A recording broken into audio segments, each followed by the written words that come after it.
How old is Sean Connery turned 90 this week? Is that a true story, That's Chris? true. Wow. 90 years old. It's 1990, Wow. the famed Hunt for Red October. I don't know if you were in many scenes with him, but you got any good Connery stories from the set? Yes, absolutely. He had just had throat surgery. And so, back in that day, there was all this atmospheric smoke. And it was terrible for you. I don't know how any of us survived it. Mm-hmm. But they would, when he wasn't on the set, they smoked it up. We could barely see each other. There was so much smoke on that set. But when he was on the set, we just heard someone just scream out, "Sean's on the way!" And because he had let everybody know early on, he said, "You got me for a month, and there's no smoke. I want no smoke." So he got on the set. Everyone had a fan, and everyone was waving their scripts and whatever just to clear the air. But before he got on the set, because he would walk away if there was any smoke in there. So that was all. That was very, very classic Sean Connery telling everybody that you only got me for a month, and when I'm here, there's no smoke.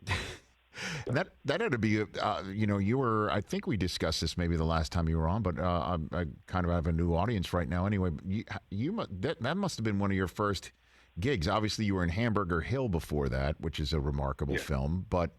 Yeah. That had to be that was my first biggie. Right, a first biggie. You want to talk about action movies? I mean, my gosh, that had to be pretty big for you to be on a set like that. And here comes Sean Connery, smoke or not. That had to be huge for you. That had to be big. Yeah, that was big. It was big It was very difficult to get into because I read the book several times and I wanted that role so bad.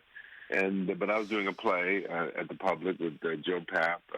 Yep. And my agent at the time let the general manager of the Public know that if the role comes up, he should be allowed to go. And the general manager, yep, no problem, he'll be able. But of course, the general manager never told that to Joe. And so, of course, it came up. I got the role, and the agent calls the general manager and says he's got the role, he's got to go. And the general manager says no, because I had replaced Joe Morton in this play. So the general manager didn't want to let me go. So I had to go up and talk to Joe, and he's telling me why I couldn't go, and I'm saying, I just knew in my spirit, I'm out. So by the time I got back downstairs to get ready to do the show, they told me that, Sam Cohen at ICM at the time, God rest his soul, called Joe up and the general manager, and the Sam Cohen said, you got to let him go, Joe. And Joe said to the general manager, did you tell him he could go if this movie came up for him? And the general manager had to admit he did. There you go. They let me go. And off you went.